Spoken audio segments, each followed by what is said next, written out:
We're live. All right. Welcome everyone to this Sunday morning stream here in Australia, Saturday evening over in the US for Eric. So thanks for joining us today. For those that aren't aware, Eric is the College Picker. I'm sure that everyone has come across to his channel, checked him out. Does a lot of great stuff. Probably best known for your Big E Levi's jacket find, which I'm sure we'll discuss at some point. You're probably sick of that discussion because I'm sure you get talked to it about a lot. Yeah, it's good. It's a good story. People love hearing about it. Yeah, and also a bit about your Patagonia thing that went down a little while back. So we'll have a chat about that along the way. Before we get started, though, we'll just say good day to everyone in the chat. Thanks for everyone for coming. We got Cajun in. We got Tracy, uniquely me. I think she bought the another Texas girl. I think she bought the iPad. If it's the same Tracy, yeah. Tracy. So give us a thumbs up in the chat if the iPad was working good for you and everything. If it met all your dreams and needs.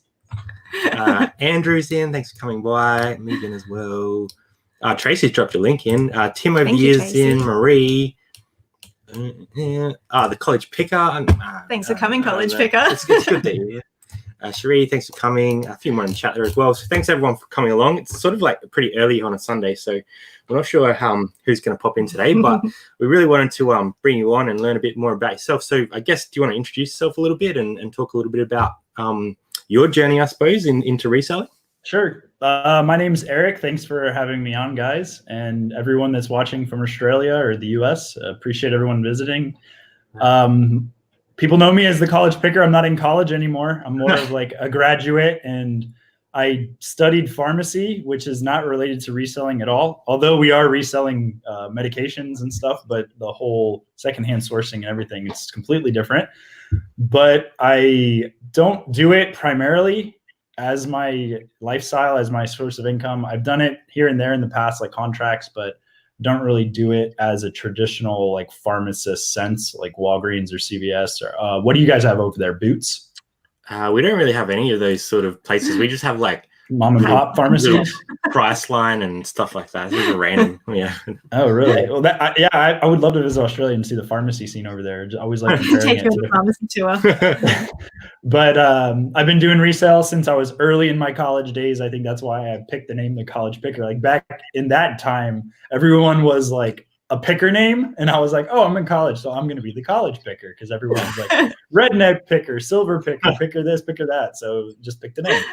My wife hates the name, so maybe one day I'm going to have to drop it and change it just to my real name. Like the alumni picker or something. Yeah, I've sold anywhere from motorcycles to small things like, I don't know, Apple Watches I'm kind of into right now, so big and small. I've never owned a piece of real estate. I hope to get into that one day.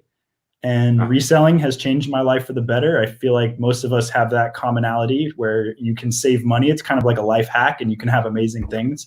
And I'm always like really pumped to talk about it. Yeah, it's been awesome to see like all the different things that are on your channel, because not only did you sort of start, well, the first video I saw on your channel was about 7 years ago, but you'd obviously been reselling for a while before that. But you do like a lot of lifestyle stuff on there. You do your cycling tour stuff as well, which is really cool, traveling. So yeah, I kind of just throw everything up there. It's a hodgepodge. If people don't like the title of the video, it kind of gives away what it's about. Just don't watch it. And I appreciate don't watch it. Don't hate on it if it's not resale related, but just don't watch it if you don't want to. But I throw it all up there. I think it's good to have a mix. Back when you started kind of putting up YouTube videos, did you have a vision of what it would be now, or is that completely different? Yeah, it's completely different. At that time, I did go on a cycle tour then, but that was like pre-smartphone. I didn't record any of it. But I didn't think about like doing vlogs. I don't even think I knew what vlogging was. More of documenting like your travels and trying to show people an experience from a certain perspective that they might never have a chance to see because of mobility problems or financial problems or freedom problems or whatever, to be able to show that. My grandparents used to really love watching the Japan videos and just things that I could bring to my family, especially to watch. But yeah, I did not have any of that in mind when I would start making videos. Oh, that's awesome. Like it's cool that I noticed something in your videos, and I'm pretty sure I've heard you say it, why you say it, but you say, "Good morning, everyone, good morning, grandmas," and that's aimed at your grandparents, right? Yeah, I started saying it when my grandpa actually had gotten sick, and I was kind of just like, I don't know, saying good morning to them every time I would do the video. And I was daily vlogging that year. I daily vlogged like 200 and something days in a row. Wow. And it just became a habit. And I actually would get a lot of other grandmas in the comments being like, "Oh, I'm a grandma too. I'm a grandma too." So I was just saying, who doesn't like a grandma? Like they're such sweet people, sweet souls, full of wisdom, you know, birthday money, like sweets, send you home loaded up on sugar. Yeah. I like it. It's public and it's personal. Yeah, we do have a whole bunch of people in. So Florida Sunshine, hi from Daytona Beach. Wow. Found both you through Rally Routes. That's awesome. Tim, thanks for coming along. I saw another one, it Mr. just Sadie. It jumped bad. Kelly Dicker. Looks like there's a heap of Americans in, which is cool. Here's my mom. So my mom's popped in to check you out as well. Thanks, Mom. I haven't started saying hi, Mom, but it could be a thing. So you did touch a little bit on before, like you started reselling like in probably one of the harder categories like motorbikes. Yeah, you wouldn't think that, but yeah. So how did that come about? Why motorbikes? Like, why did you start there? So my first year of college, we stayed in the dorm rooms and we didn't have to park on campus. But the second year I moved out and we had to buy parking passes. And our parking passes were very expensive for the cars. And every time we would try to park, the spots would be taken. Like it would be really difficult to find a spot and we would be late to class. And I was just seeing all these motorcycle only parking all the way in the front, always open. And I did some research and saw that the motorcycle passes were only like $40 when the semester car passes, I think, were 4, maybe 5 times that expensive. So I talked to some of my roommates and I was like, "You guys want to get licensed with motorcycles just so we can like scoot to class?" And they were like down for that. We're 19 years old at the time, 18, 19, something like that. And so we're like figured out how to get licensed, all the paperwork you have to do. You got to go take this class, blah, blah, blah. Well, once you get your license, you need a bike. So we got on Craigslist, found a bike, bought one that was dirt cheap, because whenever you get your first of anything, if it's like a hobby sport, you know, like motorbike or fishing or anything, you want to kind of go cheap and find your skill level and then build up from there instead of going out and spending, you know, $15,000. So you go starting slow. And I ended up riding that bike, outgrew it, and I resold it back on Craigslist. And I think I made $200 or $300 on it. And I was just like, "Whoa, how did that happen?" That's a interesting space to start, because I guess a lot of people get into it and like, you know, do clothing and hard goods and stuff. But things from around your house. Starting with a motorbike, that's definitely that's going pretty hard straight off the bat, I think. And you kind of move into like you said, sort of Apple, a lot of electronics and stuff like that. How did that come about? Like, do you just love tech? I've always been a tech guy. Like I was always pulling apart like radios in my garage when I was a kid, pulling desktops out of the trash and trying to put mash parts together to make it work. Getting in trouble by touching my dad's like camera equipment that I wasn't supposed to touch. And I don't know, just, I can like just tinker with stuff. Just I like figuring it out and solving problems. And that's with tech. It's just, it's that over and over again, because you have the hardware side of it, which can be problematic. You have the software side, which can be problematic. You have the compatibility side, which can be problematic between certain devices. So it's just, it's been fascinating my whole life, but I've really kind of just done that on the side and never really thought much of it as anything other than a hobby.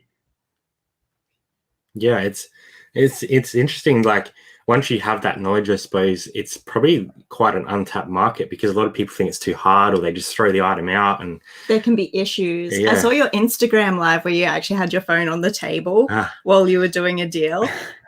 And I think you mentioned, like, you know, let me know if you have any problems. Do you have many people come back and say, "Oh, something's not functioning"? No, because I mean, I test the stuff myself. I'm pretty knowledgeable about testing every function, and I don't try to rip people off. Like I'm trying to sell you a good product for a good price and don't want to have issues. But if for some reason something weird came up, like a compatibility issue, because I can't test the iPad with every single cell phone service in the country because I don't have every cell phone service. So in theory, it's supposed to work with all of them. But if for some reason it didn't, I would say, okay, sorry, it didn't work with AT&T. Just I'll give you a refund. I'll take it back because we did it with T-Mobile and it was fine. I put a dead AT&T SIM card in. It didn't give me an issue, but I couldn't put a live one in. Yeah, right. Well, I guess that kind of gives people confidence to buy from him as well, because they're like, if something goes wrong, at least I can contact him and he'll help me out. And like Robin said, like, you're amazeballs in person as well. So everything that I've seen of your stuff is just being like really, I guess, kind of inspiring to like create those networks and stuff. Do you want to talk about the green room? Yeah, so we are fascinated over here with the group that you had or have that's called the green room, because we haven't had a lot of kind of Australian meetups yet. So we really want to hear about kind of the social networking side of it. So the green room was established, like probably in 2014, maybe. And there wasn't really a network of people that were meeting up at the time. Now there's a ton. Now there's like free Facebook groups, there's IRC chats and Discords and everything. Like everyone has a group. But back in the day, there wasn't. So I got together with some other guys, Chris and Steve, and we put together a Facebook group, but there was a paywall to kind of keep the riffraff out and to give us some funds to host events, to kind of give us some payback for our time for monitoring things. And we were providing a lot of content. And that kind of grew into a lot of relationships within that group. But obviously people are going to start their own groups and not necessarily want to pay, therefore evolved like other Facebook groups and whatnot. But I think back in the day, there might've only been like a couple of Facebook groups, and ours is still alive. It's not as kicking as it was back in the day, but it's still there. And there's a lot of strong relationships. We've actually had a marriage. Wow. And sadly, we've also had a death. So we've been, we've been through a lot with a lot of the people. Ups and downs. I don't think we've had a newborn yet from people within the group. It's crazy to think that people have gotten married like from the Facebook group. Wow. I think I was watching some of your videos back again the other day, and I caught up with the ones where you guys had that meetup last year, and like you had some awesome people there. Like you had like Rally Roots. I saw Steve Rakin, Bonafide Hustler, obviously Chris, and cyclists. And like just the community that you could see, like your relationships with people in that group were quite strong.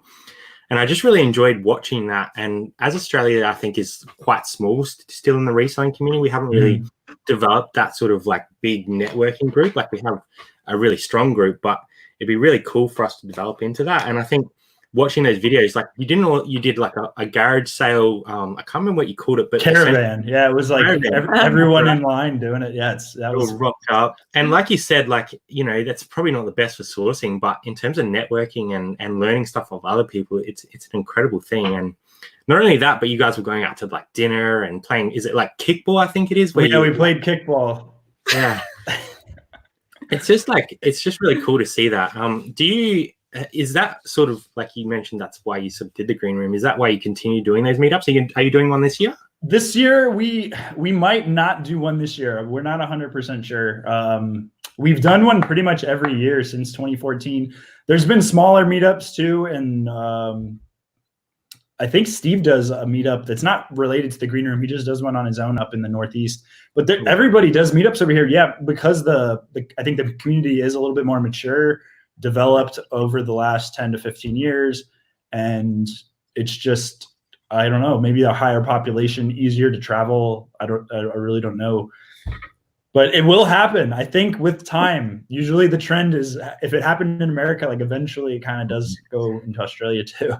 Yeah, we're talking sort of pre-live about a lot of that sort of stuff about Amazon and stuff like that. So, I think Australia is right. You are right. We're sort of 5 to 10 behind America, and we're sort of like following that trend up to hopefully have something like that in the future, because that'd be amazing. Like, and then we can travel around and couch surf on resellers. Yeah, that's it. Melbourne's a hub too, right? Like you guys are pretty central. You could host one. Maybe. No, we're actually in Adelaide, but we would go to Melbourne. Melbourne's pretty close. Like, it's like all the Perth people, I guess, could come. I mean, Australia's so vast, it probably. Yeah, so Cody was from around Melbourne, I think. He's a train ride from Melbourne, so like a couple hours. we did talk about him a little bit pre-live. So a little bit of an Aussie connection there. Cody Orgill, who's probably, I'd have to say, probably one of the first Australians I saw on YouTube doing reselling. But now he's doing a lot of cycling, which is another one of your passions. Yeah. So shout out to Cody if you are watching this. I'd love to chat to Cody one day. So if I might give him a quick message and see if we can get him on, because I love what he was doing early on. But how did you come across Cody? So Cody actually joined the green room like way back in the day. He was probably within the first 2 years or something. He was super young and he was just really thirsty for knowledge, and he jumped into the green room, soaked it all up, came to a meetup. He flew from Australia to the US for one of the meetups, and then I really clicked with him. Yeah. And I've been mentoring him a lot over the last couple of years, just with the whole cycling thing, showing him everything I knew about cycle touring, because his first cycle tour was such a dismal failure. And I gave him the reasons why. It's like, dude, you brought too much clothes. You didn't bring enough water. There's so many things, like all these steps that you could have done to not have that like failed cycle tour. And we did it together. I walked him through everything, and now he's like really, really good. He's such a good travel partner. Yeah, I liked watching, like he did a one around, I think it was Tasmania. He did a little one. And was it Japan, the first one that he did? We did part of the US together first, and then we met up in Japan. And then Japan, I think we spent the most of a month and a half together. The US, I think we were only together for maybe 2 or 3 weeks. Yeah, wow. But when you're with somebody 24 hours a day, like 2 or 3 weeks is a big bonding period. Get to know the ins and outs, the good and bad, I guess. That's a lot of bonding. Yeah. So when, I'm really curious, when you're cycling and traveling and having meetups, are you still buying and selling? On the bike trips, I usually am not. I will have some stuff still selling, and if my wife is at home and the inventory's at here, she could ship it off. Or I do have some stuff at my mother's house, she could ship it off too. I'm not really actively buying unless I see something that's like a good souvenir or just such a good price. Like I bought a couple things when I was in Europe. I think a camera that was like $10 at a yard sale randomly in France, and I ended up selling it, I want to say, for like $150 or $200 once I got back here. But I'm very, very, very picky about what I will buy, especially if I'm on the bicycle. It has to be something small or special. But if I'm in a car and I'm traveling, load it up. Yeah, for sure. It blows my mind. I saw you were staying with I think Chris and doing cycling things, and you're also going to thrift shops together. And you're saying, I won't get that because it's a bit of a project. I don't want to do that at someone else's house. And I was like, all the possibilities. It totally depends. Yeah. I will say quickly, if anyone has any questions for Eric along the way, please drop them in. Absolutely. Looks like we've got a few more popping in as well. That's Bum again. Megan's still here. Bluegrass Picker, Cali Picker, Yvonne's dropped in. Thanks everyone for popping by. Looks like there's a bit of banter going on in the chat as well. So if you guys do have questions along the way, please drop them in. We'll try and pick them up along the way. We do like to ramble though. Yeah, and when you got such an engaging guest, it's hard to sort of like keep a track of the chat as well. I'll try to keep an eye on the chat too if I see any good questions. Yeah, for sure. So I know that you sell on Etsy as well. What platforms are you utilizing at the moment? Right now, eBay, Amazon, Etsy, Facebook Marketplace. I would say, I think those are my 4. I sell stuff on Instagram. That's not really like a established platform. That's kind of like it's like a bro sale. It's like you sell it to your bros. Yeah. Somebody that you trust, like someone Venmoing me $800 is not very secure. You know, I could just like run off with their money, but and Instagram, I guess, would be that one. I don't think I really do. Oh, Poshmark too. My wife runs a Poshmark, and I kind of hop on there sometimes. So you got your stuff spread out, which is awesome. We're saying Black pre-live over here. We sort of got like eBay's our big one. Amazon's quite small. We've got Facebook. We've got Etsy. Gumtree. We have Etsy. Yeah, we need to look into that, I think. Because, it should be interesting. Question from Cali Picker. Where do you see yourself in 5 years? That's a quality question. I think I had that, so I'll have to pass that one off. Where do you see yourself in 5? That's like a interview for a job kind of question. I will have a property within 5 years. My name will be on a title to some mortgage or something. So I want a property. I don't know if it's going to be in Texas or in Florida. I'll still be reselling. I'll still be doing YouTube videos. Hopefully I'll have cracked 50,000 subscribers within 5 years. Yeah. Wow.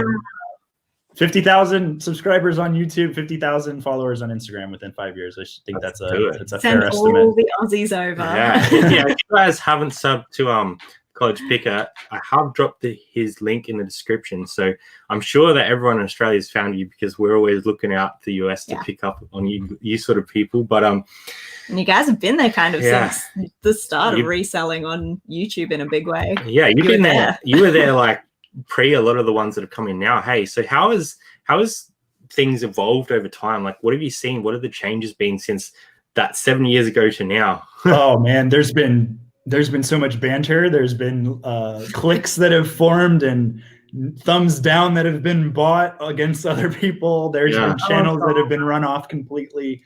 But some of the good things is there's friendships that have formed through comments. Before Instagram, I met Chris, the Bonafide Hustler, through the comments, and then I think we exchanged phone numbers with the direct messages on YouTube back in the day.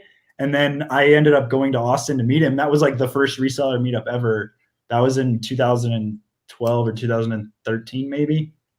But people have come, people have gone. There was this one guy, the Redneck Picker. He doesn't make videos anymore. A lot of people have dropped off. A lot of new people have come up making more relevant content, better quality, obviously. If you look back to the old videos, they're terrible, terrible. Yeah, we all have that. We've got like our first 10, and I like hate people even commenting on, because like, man, that was so bad. Like, don't go back and watch it. Is there, Megan, what kind of organization setup do you have for your merchandise? We have a closet and we have racks.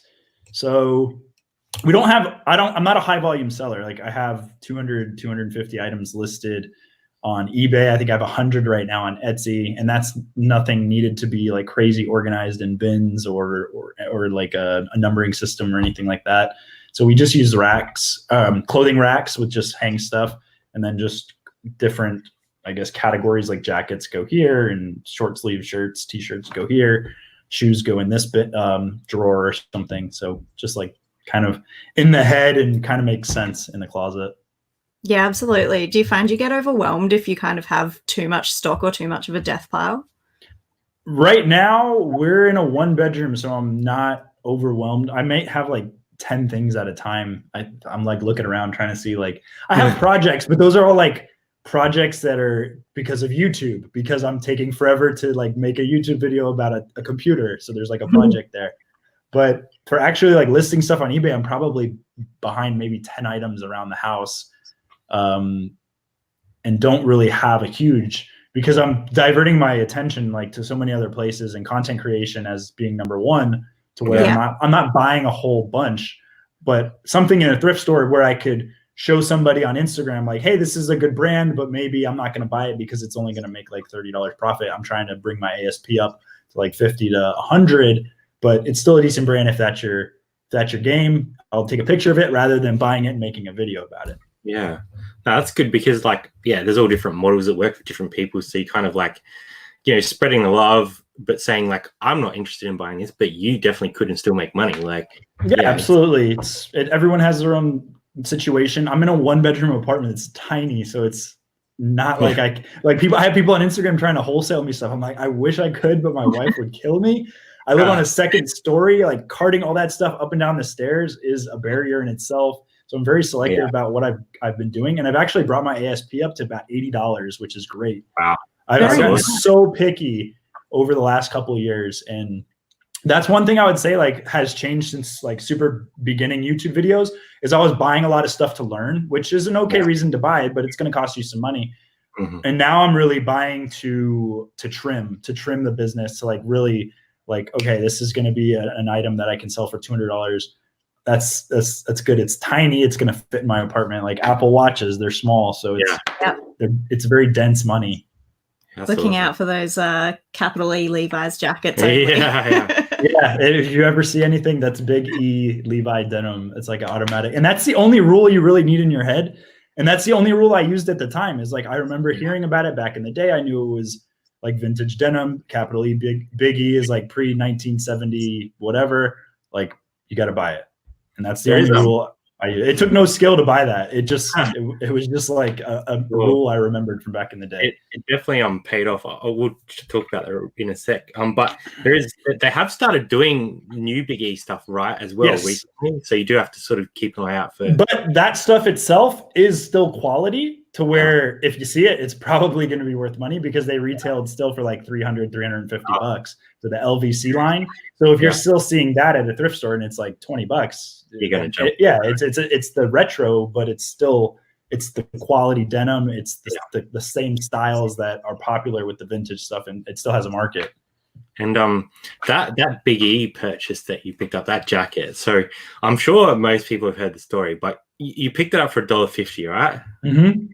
At like a garage sale type setup. Yeah, it was like a garage sale between Arizona and Utah on like the middle of the afternoon. Usually you think of like golden hour with all the competition, but there was like nobody in this area. So I thought it was a perma sale, like a permanent yard sale where people are like constantly like selling stuff all the time and it was just going to be garbage. But we ended up turning, like my friend asked me if we wanted to stop. I was like, it was an A-frame sign. And usually those are like signs that are permanent, it's going to be there every weekend. So I was like, it's a perma sale. I'm not going to go to that. And then we turned the corner again and I saw like a highlighter pink, looked like they just put it up. And I was like, all right, let's just go. And we went. It definitely paid off.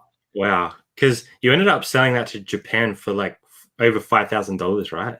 Yeah, close to $6,572 is what it sold for. Yeah. That's incredible. That ROI. You probably, is that your best flip ever? Surely that's got to be the best flip ever. Dollar wise, I'm trying to think of a motorcycle that I might have sold for more, but the ROI wouldn't have been because I would have had a lot more invested in the motorcycle, and I haven't sold a house yet. So yeah, definitely like ROI wise, clothing wise, anything on Etsy. I still haven't seen anyone sell a clothing item more expensive than that on Etsy. So I think I have the title, but. Yeah. That's unofficially. Incredible. I emailed the CEO of Etsy. He never got back to me. I was like, is this the most expensive clothing sale ever? And they don't care. Gee. Surely they would go back to you like that. Don't they know who you are? Like, come on. That's crazy. Like to walk in and buy something for $1.50 and then to sell it for $5,722. That's like the ultimate thrill of the hunt. Like that's what we all go out to do and find and have those days. But you don't come across them often. No. So, were there steps that you took to kind of avoid getting scammed in that situation? I believe he was a good customer in the end, but were there kind of precautions you took? Well, I didn't put, that's not really, like you really can't avoid getting scammed. That's the thing. It's like if somebody wants to scam you, I think they would, but I think the biggest precaution was which actually is like a paradox because it was so expensive. Somebody has, like a scammer isn't going to have $5,700 cash to pay me in order to scam me, because usually the people that are scammy like don't have $20 in their pocket. So the price itself was like a barrier to scam, if that makes sense. Yeah, it's a really good point. It's like the entry level to scamming. It's like you can't scam if you have $5,700, and people with $5,700 don't want to scam. Why would you? Yeah, they don't need to because they've got the money.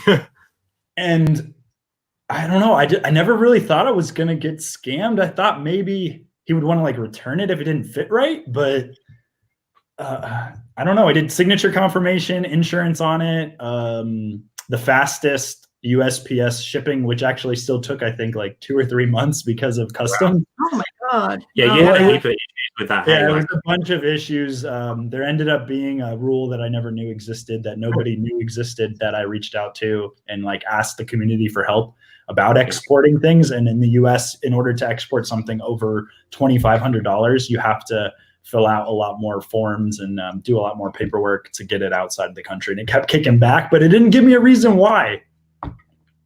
Yeah, that would have been probably the toughest thing, I think, because when when there's nothing out there to find, like you just don't know where to go. Like, what do? You just like flying by the seat of your pants and hoping for the best. Yeah, I sent it. It was like, oh, she'll be right. You just send it out, and it just came back 3 times. That was such an Australian thing to say. She'll be right. She'll be right is a very Australian slang. You might pick that from Cody. Cody, yeah, I was gonna say it's a good mentality. It really is. You going back to a little bit of your cycling stuff. So you were over in the UK. Well, that was your last tour that you did, which was quite up and down by the looks of it. A lot of weather and yeah, we didn't go during the best season. It was kind of rainy and cold, and and you ended up having to cut that short due to family stuff. So how's that all played out? Are you going to go back over there, or are you going to where's your next bike tour? The thing is when we ride, we don't really have a goal in mind. We're kind of like, let's go ride here. Let's like just start riding in this country. And then we kind of figure it out along the way. Like they're so unplanned. Well, at least when me and Cody do it. Some people, when they ride, they want to know, okay, this is where I'm going. This is how much I'm going to ride today. I'm going to stay here. I'm going to eat this. Like they know, it just depends on like how they want to travel. But I usually go like by the seat of our pants, and we just kind of like go with it. We buy one-way tickets, so if something happens, we can kind of figure it out within like a week or two. I ended up getting really screwed on airfare because of the short notice, and it was like what should have been maybe like $120 and $150 ticket ended up being like a $750 ticket. But I don't think I'm going to go back just because, well, I'm not going to like go where I stopped to like finish because there wasn't really an end goal anyways. But if I did go back, I probably would go to Scotland and Ireland just because I really like how chill it was up there, and just more people were like inviting us in and just chatting with us, and just awesome. I really like the vibes up there better. I like that sort of stuff, but I like having like a sort of set schedule. Like I'm kind of one of those people that's like, I need to know where I'm going to be, and that's fine. And some people travel like that, and that's fine too. I want to break out of that comfort zone and try some of that sort of stuff, because the natural like ability for you to like think on your feet and like, you know, solve problems as you go, I think is a great life skill. Like not only just for when you're traveling, but like if something goes wrong with your eBay store or your Etsy store or your Amazon store, you can like think outside the box to try and fix it. And actually there's a good example of that. So a while back, you were trying to get the Patagonia vintage community up and going and providing some, you know, great resources, and you hit a pretty firm wall on that. Yeah. And I actually watched one of your videos when you were calling the guy and speaking to him. And I think that's kind of like thinking outside the box, because a lot of people would just go like through their own lawyers and not want to talk to a lawyer. But you went to him and was like, look, what's going on? What can I do? Like, how can I get this off the ground? I'm presuming that still hit a brick wall and there's no. Yeah, well, I had drank a lot of coffee that day, and I was so nervous to begin with. So the conversation is entirely like awkward, and I was like so nervous just when I was talking. So just to confess all of that. But yeah, I'm not gonna. I was doing this to not make money. Like, how am I gonna invest money into a lawyer to fight something that I wasn't gonna make money on anyways? Yeah. It makes no sense. So I was just like, how do you solve problems? By talking to people. So I'm just going to talk to this person rather than to figure out how to win whatever I have to win. Yeah. And I guess you were just trying to do that to like provide information to people. Like you weren't even trying to like monetize it. You're like, I have this love for Patagonia. I have this knowledge of Patagonia. Why can't I share it with the community? And yeah, it was planned to be a free resource. I had people reach out to me saying like, you should charge per lookup, because it was basically going to be a database where you type into a search bar style search and it would pop up. And people were like, why don't you charge like 15 cents a search? I was like, dude, it's like 15 cents. Like I'll just throw it up and let people use it, because I wish I could have it. I wish I could have a free resource. Did it affect your love of the brand at all? Because it's a bit of a bummer. The lawyer wasn't associated with the brand. It was an IP lawyer that probably contacted them and was like, hey, I got this guy that I found that we need to target and execute. Yeah. Should I stomp him? Yeah. We need to assassinate him. Oh, God. It's interesting because there are like sites out there like that, like the Lululemon one. Oh, I have no idea how Lulu Fanatics, if anyone in the comments knows how Lulu Fanatics is not getting like shut down with IP claims or lawsuits or anything, like how? I have no idea. They may just have a different kind of approach to it. Lululemon might see the value in it, which there is Patagonia had seen in your case. Well, if you go to vintagepatagonia.com, now it forwards to their secondhand store. So they really wanted the domain. Yeah, they just wanted to take you down. Let's be honest. That's all they wanted to do. Go ahead. Every day for 20 full. How far will you drive to source most of your items? I love that question. Wait, what was the question? How far will you go? How far will you drive? Totally depends. If it's a planned source trip, this is like my advice on Instagram, because I always get this question. Like, I don't find stuff like you do. I said drive 2 hours north, 2 hours south, 2 hours east, 2 hours west, because that's a day trip for most people, and find those cities that maybe will have a better thrifting than where you are laying your head at night. So that's usually, I would say, 2 hours each direction. But if I'm driving across the country, I'll still pop in and stretch my feet. But totally just depends on the trip. Like, I was in Colorado on a ski trip, but I'm going to ski and thrift and do some stuff incorporated into it. Wow. But I would say if I'm just planning a sourcing trip, like 2 hours each direction is a pretty good place to start. I love the freedom that you have. Yeah. Could you ever work like a regular, like a 9 to 5? I have before, and it was so soul sucking for me. Yeah. I did it right when I got out of school. I took a year off right when I got out of school, but I worked for a chain pharmacy for 6 months, and then I was like, this is terrible. Like, everything about this is toxic. The money is good, but the environment, like, I'm dragging my feet to work. I'm not lifting. I'm not working out. I don't feel happy. I really don't like this. So that I don't think I can, but I'm okay with part-time. I might pick up some part-time gigs. I'm okay with like short-term contracts. That's what I did after the 6 months of the soul sucking, as I started doing contracts. So it's like 3 months where I could see the end goal. And I'm like, okay, this is only for 3 months. I don't have any loyalty to this company. Like, I am my own person, my own brand, going into this, getting the job done, leaving. And I was cool with that. And I knew it was temporary, and it gave me ability to travel and work as well. But working like a 9 to 5, like long-term without seeing the end, like, it scares me. It really does. I'm in that right now, and like, I'm trying to get to where you are. But do you enjoy it, or is it one that you just like drag your feet going to work? Because it totally depends on the company. It depends on your bosses. It depends on your pay. It depends on everything. Yeah. I think the main thing for us is like, we have overhead for the house. So I enjoy the security of having that income coming in. But the freedom that reselling would allow myself, like, I think my health would be better because I'm not getting up so early in the morning and getting on a bus, going to work, getting home late, not being able to exercise, or not having the energy to exercise. Yeah. And just that mentality of like creating my own schedule and wealth is kind of where I want to be. So it's what you just said, being your own person. Yeah, because in corporate world, you're not a robot, but you have set things that you have to do, and it's like, you need to do this to get to the end of the day. Whereas reselling allows you freedom and expression. I think it gives you the opportunity to express yourself. So. Especially reselling along with content creation, doing both. That's amazing. Sure. Yeah. So we talked a little bit about platforms before, but what do you see in 5 years' time? What do you see the big platform being? Do you think eBay is going to drop off? Do you think Amazon's going to keep going? Is there something Facebook on the horizon that you think is going to take over? Amazon is going to keep going. More brick and mortar stores are going to get kicked out. So it's going to push more stuff to Amazon. eBay, I don't see it changing too much. It hasn't. It's changed a little bit over like the last 10 years. It hasn't. It's still like the go-to for like whenever I think like used merchandise, like think eBay. I thought that 10 years ago. I think that now. Maybe more players. Like now, you think used clothes. Maybe you go to Poshmark, and the other players keep popping up.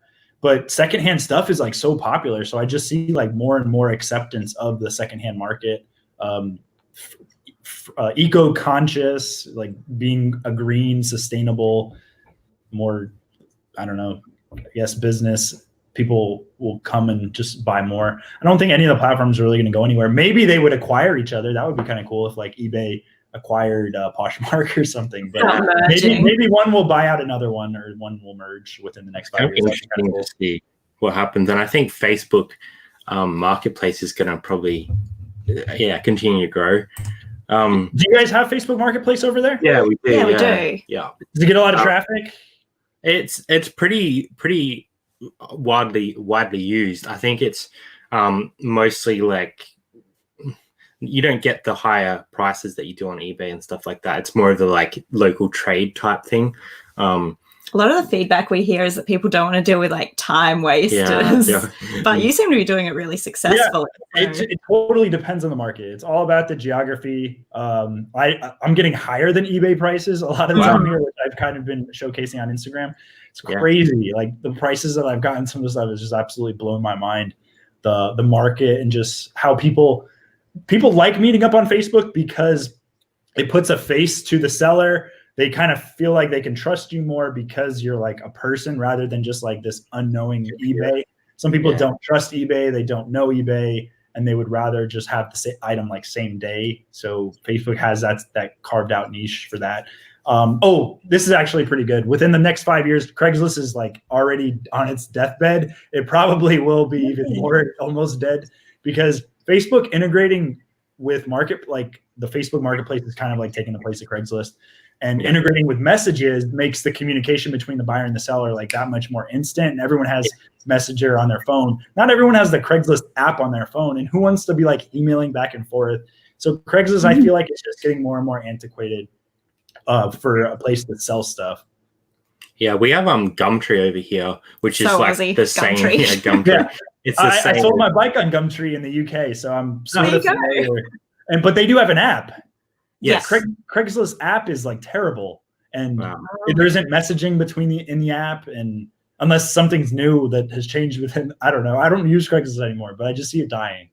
It's fascinating to see when companies just don't catch on and don't create new ways to like reach people. Yeah. You can see everyone else changing, but they don't adapt. It's like like Ali says, don't be Blockbuster. Yeah, don't be Blockbuster. Exactly. Craigslist is being like Blockbuster right now. I've heard her say that a few times. That's I love it. Saying. So yeah, I hope the future is bright for the reseller, and I think there's going to be new things that come along. Like you've seen Depop pop up and Grailed and Depop pop up. Yeah, Depop pop up and Grailed and Macari and stuff. So there's plenty out there. I think it's just trying to find that next one that's going to go and getting on it early enough is the selling's not going anywhere, but it'll be interesting to see where we're selling. Yeah, exactly. Yeah. Looks like we got 52 watching, so thanks everyone for popping in. Really appreciate your time, and especially being early Sunday over here. If anyone has any questions throughout, drop them in. We'll ask some more. We do have a little bit of a fun rapid fire that we borrowed off one of our good friends over in Canada. Yes, Chris Thrift does a great rapid fire. So I guess we have about 10 questions. Oh, great. And want to see if you can answer them as quick as possible. Nothing too serious, just fun little ones. So I'll kick it off. Favorite food while sourcing? Chick-fil-A or Chipotle. I thought it was going to be tacos. What is your favorite place that you have thrifted? Favorite place? Like a one location or like a chain or? I'd say location, like traveling. Yeah. Like so like the area of the place where I've thrifted. I would say Austin. Austin's pretty good. It has fun stuff and it has good thrift too. We'll have to go to Austin. Austin, Texas, yeah. Favorite place to ride? Cycling? Yeah. Japan. Japan was amazing for road cycling and traveling, but for mountain biking, Bentonville, Arkansas was amazing for mountain biking. There we go. What is something that used to be a big deal to you that now doesn't bother you? Ooh. That one's hard. Negative comments on YouTube.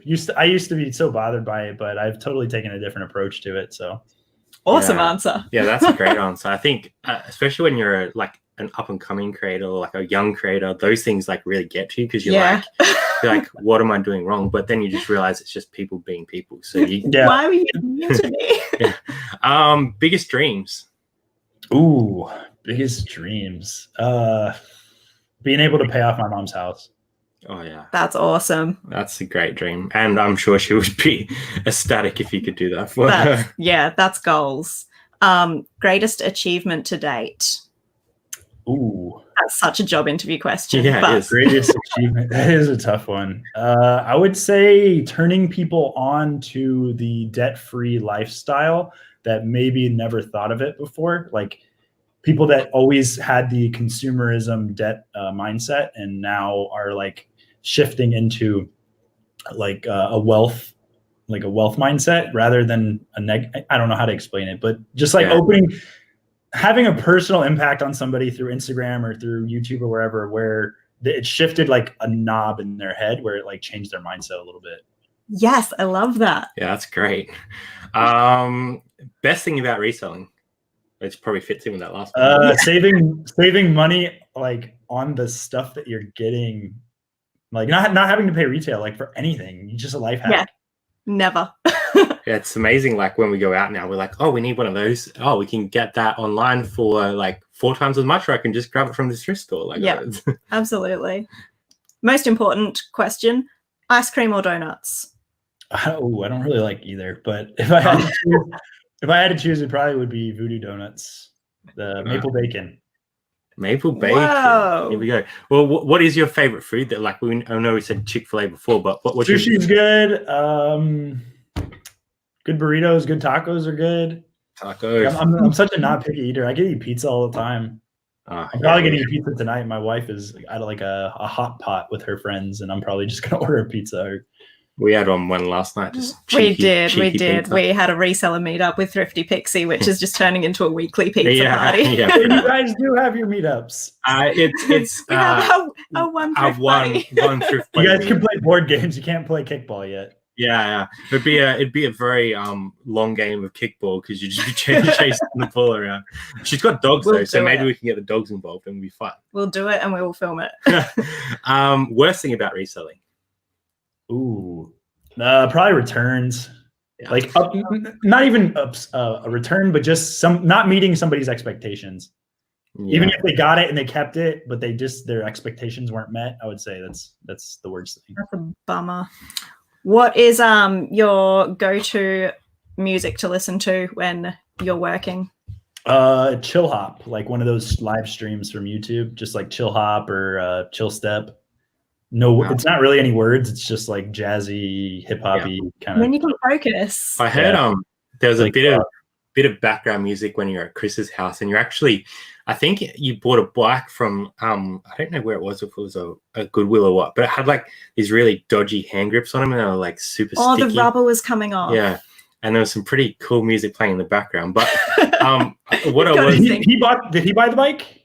Actually, it might have been. Yeah, he might have bought it, and he was changing out the hand grips, and it was like crazy, super grimy. Yeah, that happens on bikes. Well, that happens with shoes too. Like I picked up a pair of shoes today. The sole was like mushy and old, like 30 years old, but just disintegrating. So yeah, it just depends. I don't remember what was playing then. It's so specific. I really don't remember. Could have been his Spotify or something. Yeah, I think it was, but it was going pretty good. We're talking about like gross things. What's the weirdest or most unpleasant thing you found outsourcing? Live cockroaches in a coffee maker. Oh gosh, yum! That's not what you want. You don't want a bit of ground roach. No thanks. I'll pass on that. I found a lot of tissues. Yeah. Tissues in pockets are always there. Well, you found a pipe once too, like a crack pipe. We did not purchase that item, but I took it up to the counter and just let them know that they might want to check the pockets. Oh man, that was a bit dodge. Obviously, there's probably not much that's going to top the Big E. But what's the best thing you found in a thrift store? Like, what's the coolest thing you've ever found? Like the piece that you just like, that was really fun. It doesn't even have to be like a monetary thing. Yeah. We have a coffee maker that we use every single day. I'd say that was the best like return on investment because we use it every day. My wife loves it. It's a beautiful piece. Like I'm looking at it. It's got a mirror finish. Sucker was $2,000 new. Wow. $2,000 to $2,400 depending. I think they might have went on sale for like $2,000, maybe released at like $2,400, and I got it for $10 and it worked perfectly. So yeah, and no cockroaches. Yeah, no cockroaches. Las Vegas. Here we go. Las Vegas thrifts. So financial freedom is such a great feeling of being able to save and not live paycheck to paycheck. I so agree wholeheartedly, but I've also heard sellers say that they live sale to sale. Yeah. So it's like, yeah, it's hard work. It's hard work, but I think the freedom that it gives you is awesome. It's just worth it. Yeah, I think that reselling really can accelerate you into financial freedom because it creates this secondhand mindset where secondhand goods become okay, and you can save so much more than the average consumer. So it's kind of like from the frugality and the saving standpoint to get to the financial freedom than just like a normal 9-to-5 or somebody that's just trying to do it right out of college without the whole resale mentality lifestyle. So it's definitely an accelerator. Yeah. I think with my 9-to-5 as well, I feel really capped. Like I know exactly how much I can make. And I know that if I get a promotion that I can now make this much, and it's just with reselling, it's just removes all those ceilings, and you can just do as much as you want, however hard you want to work. Yeah. It definitely creates like a different mindset for sure. I definitely agree with that. It flips a lot of things for you. I think you're like, okay, when you work in 9-to-5, like Jazz said, you know what you're going to earn, and it doesn't matter how hard you work, you're not going to get any better than that. Whereas with reselling, you just like, if you put the time and effort in to learn, you're gonna grow. And like you said, your ASP has grown to like 80 or around the $80 mark. That's all because of knowledge. So yeah, I'm getting a lot more picky and just not, I don't know, settling for less. It's not just knowledge too. It's certain places I'm traveling to. I'm like really, well, I guess I have the knowledge to know to travel to those places, but so it's just kind of seeing it from a different lens and the experiences that I've had and trying to just trim it up. Absolutely. Robin just became debt free. That's awesome. Yeah, that's awesome. That's what you want. She says, love being thrifty and save big time. That's why I'm a reseller. Yeah, I think that's why most of us are. We're all there with you, Robin. Starts off as something and it just keeps growing until you just like, it becomes your life. Like that's your life. Like totally. It's like a lifestyle instead of just saying like, I don't know, a hobby. It comes into like every hour of your day. Pretty much you're like answering messages or whatever, dropping to the post office. It becomes a lifestyle. Yeah, I wouldn't change that though. Like I think at the moment for us, like we're sort of working towards that freedom, and it is difficult because, you know, we're trying to juggle a whole different range of things, jobs, YouTube and this, but I wouldn't change it because I know that that's the future and that's where I want to be. So the hard work can pay off, I guess, is what I'm trying to say there. Yeah, and just watching people like you have inspired the heck out of us. So it's just realizing when you're watching other content creators and realizing it's possible, the whole brain just changes. Yeah, definitely. Yeah, it's totally visual. Now I'm got my eye on a Tesla. I was gonna ask what's next for the college picker, so that probably answers that question. But no, I'm not getting into that. I love the Priuses that we have. I will probably, like, once they've been out long enough to where all the bugs are worked out, the battery issues are like all fixed, and longevity has been tested for 5 or 10 years, and then I'll get one at like a depreciated price. But I like the Priuses. I think it's a good intermediate because I do believe that the market is going electric. We are going self-driving. Australia will probably be there in 25 years. I don't know. Yeah, we'll catch up eventually. Yeah, you guys will be there. But I think right now with the hybrid, like, I'm okay with that. I'm getting really good gas mileage. It's good on the environment. It's better on the environment than full petrol.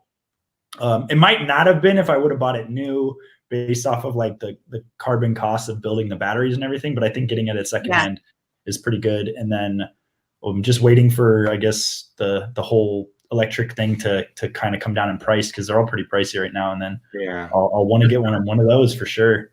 Just these like initial runs of stuff that's always like the high price, and then they work out cheaper ways of building and stuff. So yeah, I think it's going to be a struggle here in Australia because everything's so far apart that after every like 200 Ks.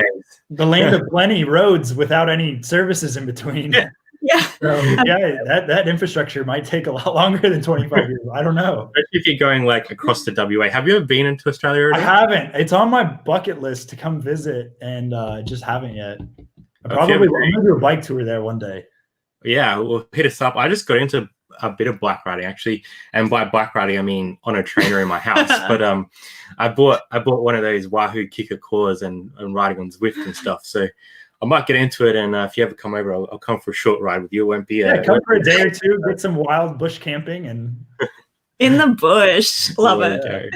Hopefully we don't get stomped on by Lewis. Out in the wop-wops, yeah. We've had some close encounters with Roosevelt camping. Someone by someone I mean a kangaroo, really wanted our biscuits, and I think he was going to fight us for it. Yeah, not happy. Gotta look out.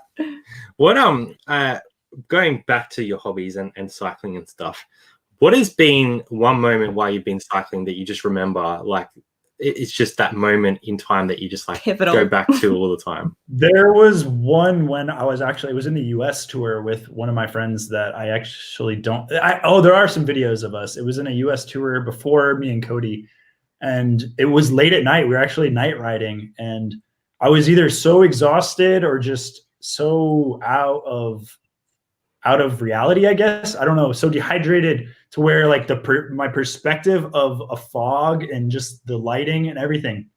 I cut my headlights. I cut everything off. We're just riding with the stars and the stars, the moon, and just like cruising. And I literally felt like I was just like floating. I was just floating. Wow. I was in this like trance on a different level. I don't know. It was very peaceful. Like I was just in a trance, probably sleep deprived and everything, just riding. And I just remember like how I felt like I was out of space. It was crazy. Wow, like out of body experience kind of thing. It was nuts. I just got like oh my god, all your hands standing up. Cool, man. Like you describing that. It's just I remember it. I remember like calling out to God when I was like getting rained on. Like, why is it so bad? Like, why? Love it. That's incredible. That's insane. That's living. And if you could pick a place to do the ultimate tour on, where would you go? Like, where's that place that you just like? World tour. It would have to be a world tour. Just starting in the UK, people do it all the time. They start in the UK, they go across Europe, then they go into the stands, and then they come out China. They hit up Australia. They go to New Zealand. They go across America, and they end in the UK. Wow. I'd have to do a world tour, but I'd have to throw Central and South America in there. How long would that take? That'd be like a year-long journey, surely. Oh yeah, it's at least maybe 2 if you're not hustling. A year maybe if you're like busting your butt. But yeah, it would be like a 2 to 3 year thing. That would be a dream, but I'm probably not going to be doing that anytime soon. Insane. Have you ever raced at all, or is it just a hobby for you? No racing. That kind of takes the chill adventure out of it. There are people that do travel to do the races, and that's just like a whole different level. But I do it to not destroy my body as much. Yeah. Enjoy the scenery, enjoy the ride. Like, I think that's probably one of the best ways to see places, because you're going at a pace that you can actually drop in and like enjoy the surroundings. Like I've seen you like a lot of the stuff with you and Cody, like where you just pull up at like a random park and sleep in. Like there was one where you were sleeping in this like really weird like dome kind of structure. I don't know if it was like a skate park or what it was, but it was really weird. I was like, man, that's cool. You just like rock up and just like, oh, we're going to stay here. Yeah, that's how it is. It's just you find something that puts a roof over your head, and that's a bonus. If not, you pitch a tent. You find some place quiet, water sources. It's very primitive. You're part of the environment. It's my favorite way to travel. It's great. Yeah, definitely. Justin's put you have to watch out for the yowie with all the bush. So yowie is like our Bigfoot, I guess. Like there's a bit of a thing going on in New South Wales where people reckon there's a yowie hanging around. So look out. Watch out for that. The drop bears. The drop bears, yeah. They'll get you. Has Cody told you about drop bears? No. It's like a local joke that we say. It's not. It's very real and it's very serious, and you should ask him so that you can stay safe. Where is Cody? Like, is he over there at the moment, or is he? No, he's in Australia. He's on the low, just writing on his blog. Just yes. I'm gonna have to get him on. I reckon that'd be a sick interview to get him on. I'm curious if he's still thrifting, honestly, because I know he's mastered the thrift to find the secondhand goods, like through Gumtree and through Thrift and wherever, like secondhand shops, to lower that cost of living down. And I don't know if now he's like, okay, I know that, I'm going to use that to accelerate my life in this direction rather than building a reselling business. I don't know like exactly what he's up to, but I know he's been doing really, really good with his cycling blog. It's awesome. Yeah. I'll have to hit him up. I think I've still got him on Insta and stuff. Everyone look it up. Yeah, definitely, for sure. Subscribe to his blog so that he can not have to work too hard. Yeah, definitely. We're almost at an hour, so we usually keep these an hour, which is nice to sort of give everyone their day back and your evening. But really appreciate everyone coming along in the chat. Did you want to give everyone a bit of a outro, tell everyone what's coming up for you and where to find you and stuff before we head off? So, okay, I guess I'm mostly hanging out on Instagram these days. It's kind of sad because I used to be like all YouTube, and then I was like everyday vlog YouTube. I was like super gung-ho YouTube, and then I discovered Instagram stories, which was like Snapchat, but it was way better than Snapchat. So I've just been on Instagram all the time. Hit me up on Instagram at TheCollegePicker, same as YouTube. I'm always hanging out there answering people's questions about printers or software incompatibilities. I post stuff for sale on there. I usually try to keep my prices pretty fair. I go through everything myself. I have a stack of laptops I'm going to be fixing and probably selling to people on Instagram. But yeah, I got to meet somebody up at 6:15 for Facebook Marketplace. So it's like perfect timing.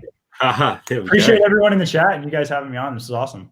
Oh no, thank you. Who doesn't like talking about themselves, right? Like, I just appreciate you coming on, and I guess the reason that we sort of found you was you reached out to us because you wanted to be part of the charity live, which was insane. Oh yeah, you hopped on just like out of the blue. It was fantastic. So thanks heaps for being a part of that. It was really great to see the community come together like that. And yeah, obviously we'd watched quite a lot of your videos and stuff, but hadn't really had a chat before. So yeah, it's really good to be able to have a real talk to you and get to know you. Yeah, no, appreciate you guys having me on. It's good. I'm always down for it. Anyone in the chat or whatever. If you do a show like that, or I'm always down. Just a DM away. I always check my DMs every couple of days. The one thing I really want to get in before we go is that you've been on YouTube for a really long time in YouTube years, and you've kind of seen the US community come up and grow. Is there something that you can say, a message you can give to our tiny little Australian community who is just now emerging on YouTube? Support each other. Don't be a hater. Like, there's no reason to ever give a thumbs down. People are out there trying, putting themselves out there. Like, that's already worth a thumbs up. And try to be encouraging, encourage each other, because everybody can win. There is enough of stuff out there where everyone really can win. Yeah, that's awesome. That's a great message. I think we're very lucky here. We have a pretty strong community at the moment in that sense. We all try to help each other out and stuff. So yeah, we want to learn from each other and learn from you guys. And thank you so much for coming on today. And thank you every single person in the chat. Yeah, thank you everyone. Make sure you sub to Eric's channel, The College Picker. The link is in the description. Really appreciate everyone coming, and thanks Eric for giving us some of your time. We'll end it here. We'll have a quick chat in the green room before you head off, but thanks everyone for your time, and we'll see you next time on 2AussieThrifters. Bye guys.